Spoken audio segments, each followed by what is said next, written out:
Aamir search institute and quantum academy के हर section में exceptional results उन्हीं के बच्चों की जबानी सुनिए। I am Isha Hussain Ahmed. My name is Salman Anis Qazi. Myself, Mohammad Afan Tabriz. My name is Iqra Amina Sayyid. Myself, Mir Abdullah Firoz. I got selected for MBBS at RGMC Kalwa. And I have scored 91% in SSC board exams 2025. I secured third rank in Standard 8 in Dosti Foundation School. I scored 93% in class 8. I secured third rank in class 9 in Dr. Asadullah Khan English High School.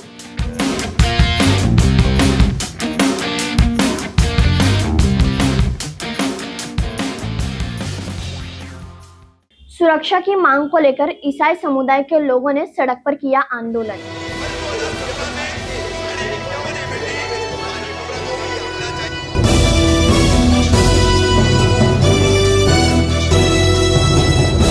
मैं रुमेला कामदार हिंदुस्तानी reporter में आपका स्वागत है। थोड़े दिन पहले हमने आपको एक खबर दिखाए थे जिसमें ईसाई समुदाय के लोगों ने एक पत्रकार परिषद की थी। इसी पत्रकार परिषद में ईसाई समुदाय के लोगों ने आंदोलन करने की बात भी की थी। गत 31 अक्टूबर गुरुवार के दिन डॉक्टर बाबा साहेब अम्बेडकर चौक के पास ये आंदोलन भी किया गया। देखिए कैसे रहा ये आंदोलन और इस आंदोलन में लोगों ने क्या कहा, सुनिए।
नहीं चलेगी तानाशाही नहीं चलेगी We want justice We want justice जब से आया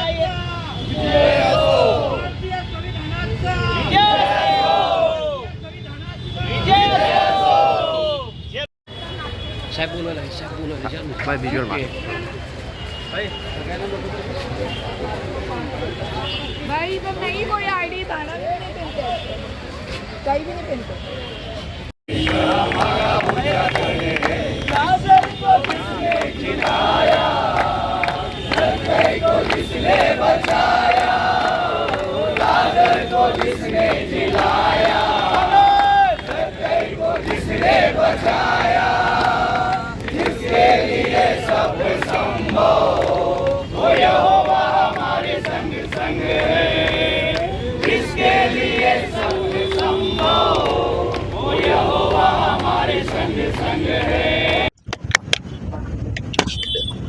भाई क्या बताएंगे आप जो है पुलिस स्टेशन में अपने लिए न्याय मांगने आए हो? और न्याय मांगने में आया हूँ पुलिस स्टेशन में।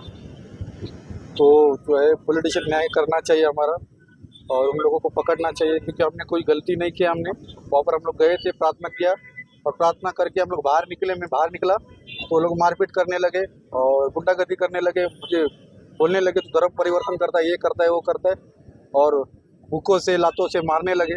मैं उनको कुछ नहीं बोला फिर भी मारने लगे वो लोग।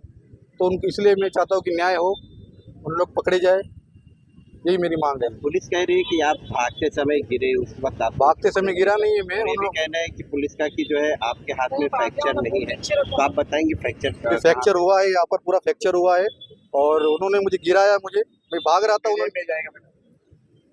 एक मिनट लाइए इधर पकड़ लेंगे, पकड़ लेंगे ना, ठीक पकड़ लेंगे। तो उन्होंने मुझे पहले बहुत मारा और मैंने भागने का कोशिश किया। जैसे भागने का कोशिश किया उन्होंने मुझे गिराया नीचे और गिरा के फिर मारने लगे, तो उसमें मेरा हाथ थोड़ा फ्रैक्चर हो गया।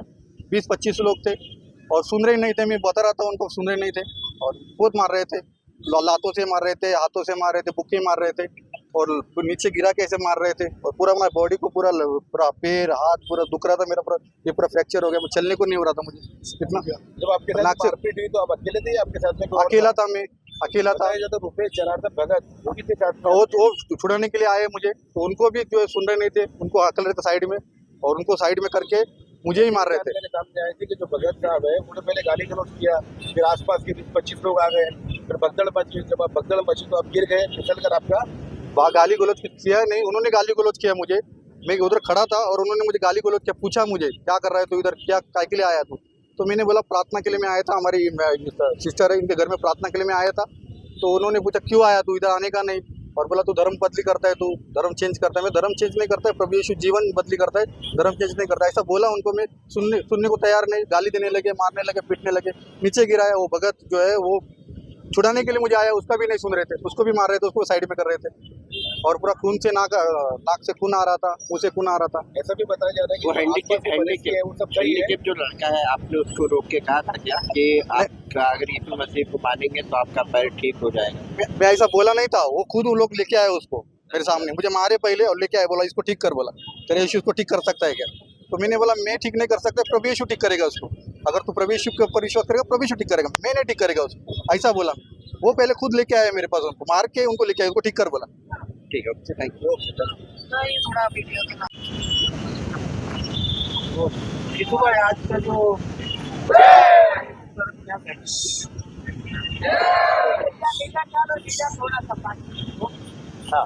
आज यहाँ पर आपने एक प्रोटेस्ट रखा है, क्या कहेंगे इसमें?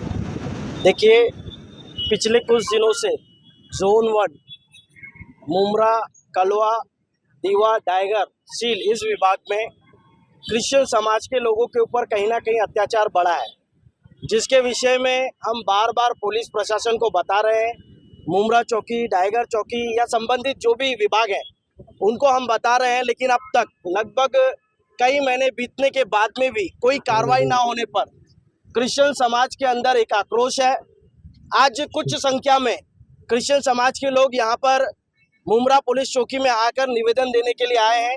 साहब, संविधान सबको समानता का अधिकार देता है, धार्मिक अधिकार देता है, उसके बावजूद कुछ लोग क्रिश्चियन समाज के ऊपर अत्याचार करते हैं, मारपीट करते हैं। उसके बाद में पुलिस प्रशासन द्वारा अगर कार्रवाई नहीं की जाती तो कहीं ना कहीं उनका मनोबल बढ़ता है।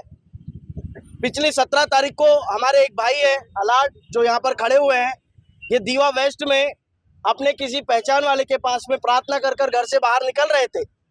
10, 15, 20 लोगों ने आकर इनको रोका और जबरदस्ती उनके साथ में कहने लगे तेरे यीशु को बोल इस पैर से हैंडीकैप व्यक्ति को ठीक करने के लिए। इसने कहा भाई मैं नहीं कर सकता, आपको विश्वास है तो आप यीशु मसीह से बोलिए, शायद ऊपर वाला है, ईश्वर कुछ भी कर सकता है, आप उससे बात कीजिए। उनको पकड़कर मारना शुरू किया, उनको धक्का मुक्की की, नीचे गिर गए वो, उनका हाथ फ्रैक्चर हो गया है, जिसके विषय में हमने एसीपी कलवा, मुमरा पुलिस चौकी, इन सभी को कंप्लेंट की, तकरार दी उन्होंने आकर। उनको रात को 3 बजे तक बिठाकर रखा दूसरे दिन भी बिठाकर रखा, कोई कंप्लेंट के ऊपर कोई कार्रवाई नहीं, साधारण एनसी लेकर छोड़ दिया। जबकि अटेम्प्ट टू मर्डर, वहां पर मारने वाले लोग इनको बोल रहे थे कि तलवार लाओ, तलवार से खत्म कर दो। इस प्रकार की घटना अगर क्रिश्चियन समाज के साथ में होगी तो क्रिश्चियन समाज बर्दाश्त नहीं करेगा। जी तो भाई, पुलिस की तरफ से एक प्रेस नोट जारी किया गया है, उसमें कहा गया है कि जो अलॉट है उनके हाथ में कोई फ्रैक्चर नहीं है मेडिकल रिपोर्ट के अनुसार। इसके अलावा ये भागते हुए गिरे हैं, इनके साथ कोई मारपीट नहीं हुई। मेरा पुलिस प्रशासन से कहना है किस हॉस्पिटल की रिपोर्ट उनके पास में है वो रिपोर्ट हमारे साथ में भी साझा करें, क्योंकि हमारे पास में जो रिपोर्ट्स हैं, हमारे पास में जो एक्स्ट्रा कॉपीज हैं, उनके अंदर फ्रैक्चर दिखाया गया है। इनको हॉस्पिटल में ट्रीट भी नहीं किया गया है, ऐसे ही बोल दिया जाओ आपको कुछ भी नहीं हुआ है। अलग दूसरी जगह पर जाकर मैं सब खुलासा करूंगा। पुलिस ने अपनी रिपोर्ट दिखाए, मैं आपको गवर्नमेंट हॉस्पिटल की रिपोर्ट दिखाऊंगा जिसमें फ्रैक्चर दिखाया हुआ है। वो रिपोर्ट है आपके पास अभी? यस, मेरे पास में रिपोर्ट है। तो अभी आप पुलिस स्टेशन पे प्रदर्शन कर रहे हैं, निवेदन देने के लिए अंदर जाएंगे या क्या? मैं निवेदन देने के लिए अंदर जाऊंगा क्योंकि क्रिश्चियन समाज शांति प्रिय समाज है। निवेदन दिया जाएगा, संविधान की रक्षा की जाए। जो लोग संविधान के विरोध में आकर इस प्रकार के काम कर रहे हैं, पुलिस प्रशासन का काम है उन लोगों को किसी ना किसी प्रकार से रोकना। कायदे की धाक लोगों के अंदर रहना बहुत जरूरी है। देखिए, ये प्रोटेस्ट मैं आपको क्लियर करना चाहता हूँ, ये किसी धर्म, किसी समाज, किसी जात, किसी भाषा या किसी शहर के लोगों के विरोध में नहीं है। ये प्रोटेस्ट जो हो रहा है, जो हमारी मांग है, वो किसी स्थानिक लोगों के विरोध में नहीं है। हमारी मांग जो असामाजिक लोग हैं, जो इस प्रकार के कृत्य करते हैं, उनके ऊपर कार्रवाई होने के लिए है। दीवा में हमारे अच्छे संबंध है हिंदू भाइयों के साथ में, मुमरा में भी मुस्लिम भाइयों के साथ में, सभी मिलकर रहते हैं। यहाँ स्थानिक लोगों के साथ विवाद नहीं है। ये विवाद है जो कुछ संस्था संगठन लोगों का ब्रेन वॉश कर इस प्रकार की घटनाओं को करवाती है, उनके ऊपर कार्रवाई होने का। सर, आप कह रहे हो कि किसी पर भी कायदे का धाक नहीं है, आपको क्यों ऐसा लगता है कि कानून से लोगों का जो है डर निकल गया? देखिए, इस प्रकार की घटना एक नहीं है। मैं पूरे देश के विषय में, आज मैं मुमरा की घटना के विषय में, दीवा की घटना के विषय में आपसे बात कर रहा हूँ, लेकिन आप पूरे देश का माहौल देखिए। क्रिश्चियन समाज, अल्पसंख्यक समाज को किस प्रकार से प्रताड़ित किया जा रहा है, उनकी आराधनाओं को रोका जा रहा है, उनके जो मान्यता है, जो विश्वास है, उनको कहीं ना कहीं घात किया जा रहा है, जिसके विषय में विभिन्न रीति से अलग अलग जगहों पर जाकर कंप्लेंट की जाती है, लेकिन उन पर उस प्रकार का काम ना होने की वजह से इस प्रकार के लोगों को ताकत मिली हुई है। और ये लोग आज हमको घर के बाहर मार रहे हैं, कल ये घर के अंदर घुसकर भी हमारी बहन बेटियों को नहीं छोड़ेंगे।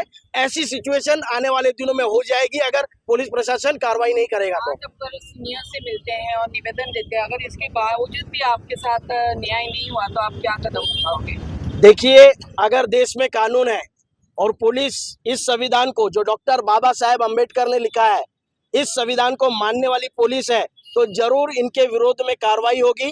जो कायदेशील है, जो कायदे में आता है, वो कार्रवाई होगी। आर्टिकल 25 धार्मिक स्वतंत्रता देता है और सभी को समानता का अधिकार है। कोई भी कहीं भी जाकर वर्शिप, प्रार्थना, आराधना कर सकता है। यहाँ तक कि इसी डॉक्टर बाबा साहेब के अम्बेडकर, इनके संविधान में लिखा हुआ है, जिसको भी अपना धर्म परिवर्तित करना है, वो अपनी स्वेच्छा से किसी भी धर्म में जा सकता है। मैं आज क्रिश्चियन धर्म को फॉलो कर रहा हूँ, मैं कल मुस्लिम धर्म को भी फॉलो कर सकता हूँ अपनी स्वेच्छा से, मुझे कोई रोक नहीं सकता। और ऐसे लोग जो धर्म के ठेकेदार बनकर लोगों के साथ मारपीट कर रहे हैं, उनके ऊपर कार्रवाई क्यों नहीं हो रही है, इसका बड़ा दुख हमें इस भारत देश में रहते हुए हो रहा है।